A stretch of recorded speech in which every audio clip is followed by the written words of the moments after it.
Welcome to Asian Book Club, where we highlight Asian and Asian American authors. We are your hosts, Jamae and Sabangan. and I'm Stephen Park. And today we're here to wish you, A happy new year! at least based on the Gregorian calendar that we Yes, follow here. here in the United States. Yes. We are excited to start this next chapter of Asian Book Club. We have been at this for a little over a year now, I think. Yes. So, we've had some books read. We've been working on trying to grow and develop everything that we're doing. We're Mhm. figuring out what works best, what maybe doesn't work. I can't say that this whole project doesn't go without its stressors. Mhm. It's a constant thing for us where we're trying to figure out how to grow and develop this and get the word out so that hopefully we can make this something that is of joy, use, and something that brings goodness to our communities. Yeah, absolutely. We've gotten lucky with being in Portland and the connections we've made. We've had a lot of help amongst the people that I think we can call friends at this point. Yeah, So I don't know. I'm pretty happy with how we've been doing so far. definitely. I'm pretty excited for the things ahead. But before we look ahead, let's take a look back.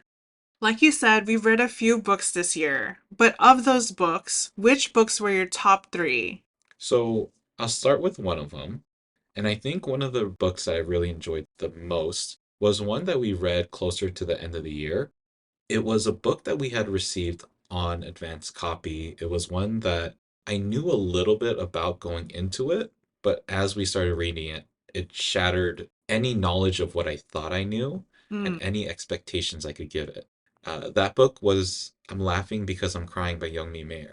The book was fascinating. The stories were dark but deep and emotional, and a little bit extra to it that we were able to do was we were actually able to go to a show by Yomi Mayer, and in the show it was kind of more dark comedy, Mm-hmm. but the thing that I really got out of it is as she was reading her stories, I can still see the pain of the history from those pages coming out through her voice Mm-hmm. and like her soul almost. Yeah, and it's hard to imagine how many times she had to relive those moments throughout the tour. Yeah, and for those emotions to still be so raw, Mm-hmm. I can't imagine how difficult, but also how touching it is that she's willing to share those experiences with us. Yes. How about for you? For me, similarly, I enjoyed I'm Laughing Because I'm Crying, but another book that is on my top three of this year is Vera Wong's Unsolicited Advice for Murderers. This book was so funny and it was light in a way that the title was not. The title is very foreboding. The book cover makes it look like a mystery, which it was. And on top of all of that, the characters, especially Vera Wong, was very endearing. So to have a character that's of age, who is endearing, who's motherly in a way that's familiar, made it so that I enjoyed the book itself. So, for one of my three, I also chose Vera Wong's. Nice. I agree with all the stuff that you said. It was such a great character choice in choosing Vera Wong, and even Mhm. just the choosing of her name, the quirkiness. I think the author, Jesse Q. Sutanto, just did a fantastic job of writing a story, a murder mystery that could draw you in with the characters and really bring this silly, goofy bunch of people to life. Yes, absolutely. So, I mean, that's going to be my second one. So, what is your second book of the year? Well, my first book was Young Me Mayer's is I'm Laughing Because I'm Crying. Vera Wong's is my second. Oh, okay. So, we have two of the three books as the same. Yes. So, I'm very curious then, what is your other book? And is it your first choice that you're saving for last, or does it have an order at all? There's no order for them. I feel like they all bring different characteristics to the table, so there's no hierarchy. So this third book is not better or worse than the others. And that book to me is Mythology Class by Arnold Are. So, my third book, which I actually kind of maybe rank out as my first book, Mm, and same thing, all of them bring a very different story. I'm Laughing Because I'm Crying is very dark, emotional, and it'll make you cry. Vera Wong's will make you laugh, it'll make you giggle, it'll put a little bit of suspense into your heart. Mm-hmm. But yeah, my third book, and maybe first book, is Mythology Class by Arnold Aya as well. Nice. Visually spectacular, Yes. a great telling of folklore for people that would never understand it. It also brings in and draws in a community of people that might speak Tagalog because we had that one character that it was never written into English. Right. So I really like this book. It was such a great, fun, easy, light read. I think we borrowed the book when we first got it. We did. When we have space and when we know where we're going to settle down a little bit more, I am absolutely going to buy this book because it's such a fun read and just a nice piece of art to have in the house. Absolutely. And not only is the art very visually appealing, but the way that he carries the story through either the dialogue or the exposition, they both have such control and wonderment in it. Yeah, it was really great. Mm-hmm. I don't think there was a book this year that I really didn't like. Mm. There was one that I maybe would least preference, which was actually the one that I thought I would like the most. Mm-hmm. So I don't know. Crazy Rich Asians was a little bit of a letdown for me. Right. And I think it's also because we watched the movie first. Yeah, we went in with very high expectations. Absolutely. I don't know if we're gonna finish that series, to be honest. I don't think we will. If it ever comes up, I don't think I would agree to it. Yeah, and we have so many books on our list for 2025 that we're ready Mm-hmm. to read. Yep. We are already into June or July with our decisions of books at this point, Actually, we're all the way into August. which means I only got like two choices this year so far, You still have more choices. but we are getting busy. Yes. And on that note, let's talk about what we're looking ahead to because what this year has brought to us was somehow we've gotten books in advance copy. We've had books gifted to us. And I say somehow, but it's actually Jamae put in the work to write emails, to write, I'm going to say letters, but they're actually just emails. But she's been putting in the work to contact these authors or their publishers so that we can have either an advanced copy or something that we can use as a discussion point. Absolutely. So I don't know. It seems like we have a jumping off point. It seems like more legitimate in the case of what we're doing. Hmm.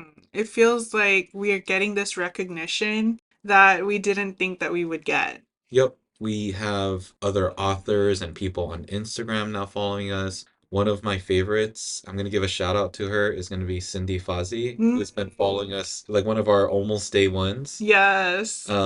We also really appreciate Mariko Tatsumoto Mm-hmm. because she's been a huge support system for us as well. Yes. So I feel blessed and just very grateful to have these authors that write these amazing books Mm-hmm. spending their time and willing to reach out to us, which also goes into the point that we had author interviews this year. Yes, exactly. So, on that note, let's look ahead to year 2025. What intentions are we setting for ourselves as well as the podcast? I've been a little afraid to spread beyond the podcast, Mm, but at the same point, one of the reasons we started this project was so that we can build community. yes. We will have just come off of a couple of events that I'm very excited to help us grow. One of them is going to be a silent reading night Mm-hmm. in which we've partnered up with this amazing tea bar in Portland. So, a local event, which I know it's harder for some of our listeners to get to. Yes. We also are looking forward to partnering with one of our local bookstores and looking at the time around Lunar New Year Mm-hmm. to maybe do a book club kind of offering there, where it's just like a 1 day discussion of our book reading. Yes, it'll be a one off event. Yeah. So I know at least within the next 2 months, we have a couple of things going on. Mm-hmm. We've just had a merch drop, which at this point we don't know how well it went, but Right. I know we've gotten support from some folks, which I'm very, very, very thankful for. Exactly. So, I'm hopeful that we continue to grow. I hope that we create spaces where we can let people feel connected to their community because that was something that I don't think you and I, even separately, have always had.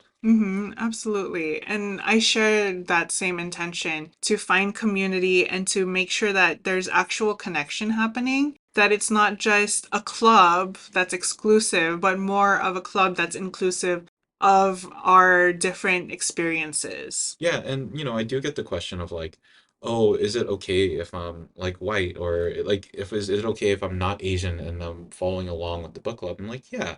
I think it's important to share these voices, and the more you can learn the full depth and background of what people are sharing, the more you're going to be able to understand people's history and people's culture.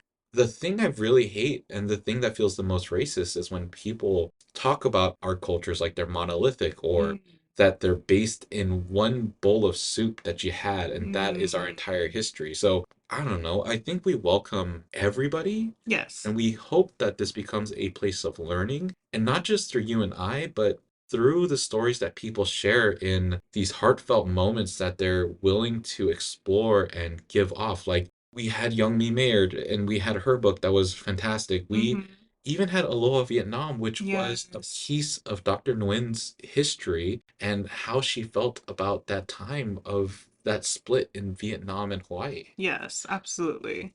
So I'm hopeful. I think that's what I'm looking at into 2025. My intention is to grow in a way that we can support those around us. My intention besides growth is warmth. I want anyone who joins us in reading, who joins us in our events, who joins us in our future gatherings. I want there to be warmth, like not only connection, but that feeling that you're home. Yeah. And we did go over our signs yesterday just for fun. Mm. And your rising sign was My rising sign is Gemini. Gemini, which is trying to create connections and relationships. Yes. So that kind of fits in with the person that you are, Yeah. which we know we're doing a lot of things in Portland specifically. We ideally at some point are going to be moving locations, hmm and we'll kind of keep that close to the vest until it happens. But the reason why that matters but doesn't matter is we're also starting a new venture going into next year, Yes. Going into this year. going into this year. Going into this year, there's one new thing that will be open to everyone, no matter your location. And that new thing is a virtual book club. Ooh. Woo!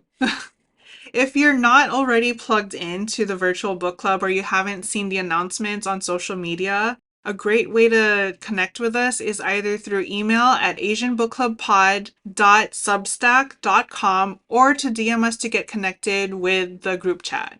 Yeah, and even just keeping up with us, I think the place we spend our most time is on Instagram. So if you wanted any updates or any kind of information, that's by far going to be the easiest place to find us. Mhm. But we're going into a new year. We have a new slate, which means we also have a new book to share with you. Yes. Now, if you are, I think, at least Koreans, I know Chinese, Philippines, there is a strong sense of the new year bringing in money-related things. Mhm. We eat round objects because it's shaped like coins, We wear polka dots to bring in this good fortune. because they look like coins. Yes. There's red involved because something with money, And good fortune. and you give off envelopes with money. Like there's money within it because we're Asian. We love our money. So speaking of which, that's gonna kind of lead us into our first book of the year. hmm But before we tell you the actual title, let's go into our hints of jam. So, hint number one, it's a nonfiction book about the money rules wealthy people live by and beating the gatekeepers at their own game. Hint number two, the book is filled with actionable steps to change your money mindset. And hint number three, the author has been making viral videos about these financial tips and tricks with a community of rich BFFs. And our first book of season 2 and 2025 is gonna be. Rich AF by Vivian Tu. So to find out more about the book, we're going to read the back cover. When Vivian Tu started working on Wall Street, she was suddenly making more money than she had ever seen in her life, but had no idea what to do with it. Surrounded by peers with generational wealth who had been talking money since they learned to speak, She received a crash course in the secrets that rich people knew intuitively. The rules for winning real-life Monopoly, she learned, were hidden in plain sight if you felt like talking to your dad's financial advisor. Why was the world of money so male, pale, and stale when it should be accessible for everyone? After leaving Wall Street behind, Vivian made it her mission to help others not only understand the financial landscape like a pro, but to actually earn, save, and invest more. And through viral videos, she soon became a money mentor to millions, her community of rich BFFs. Now, in Rich AF, Vivian shares how she cracked the code to thinking like a rich person, dispensing fresh, no BS advice, and busting tired old myths. Because, spoiler alert, the lattes aren't the reason you can't afford to buy a house. Throughout the pages of this book, Vivian will equip you with tips and tricks to maximize your earnings, whether you're at a 9 to 5 or hustling to be your own boss, overcome investing anxiety to secure wealth for you, your kids' kids, and beyond, understand the power of different savings accounts and where exactly to stash your cash, identify the tax strategies and legal loopholes you need to retire in style, and so much more. Rich AF is for a new generation of readers, a generation ready to become financially savvy. With your rich BFF at your side, you'll be able to start your financial journey with formulas the old generation wanted to keep to themselves. Instead, Vivian will show you the roadmap to prosperity and ensure you'll be growing your wealth for years to come. Yep, and just a little bit about her. She's a former Wall Street trader turned expert. She is now the founder and CEO of the financial equity platform, Your Rich BFF. Her dedication to empowering her community with financial literacy has earned her cross platform fame. So, our first read, we're going to be reading pages Roman numeral 9, which is IX, through 82, which will be the intro, and chapter 1, Education for This Era, through chapter 2, I Know My Worth. Mm-hmm. If you're excited to read this, if you're excited to follow along with us on our journey in season 2, if you have any thoughts on how we can maybe make this podcast more accessible, more fun, more something, then how can people reach out to us? Y'all can reach out to us through email at asianbookclubpod@gmail.com or through Instagram at asianbookclubpod. We also have our website, which is asianbookclubpod.com, which have books that we've read in the past, books that we recommend, and books that we plan to read in the future. And a great way to support us is to rate, review, and subscribe to the podcast. Otherwise, make sure to be happy, be healthy, and read a book. Ingat! Bye!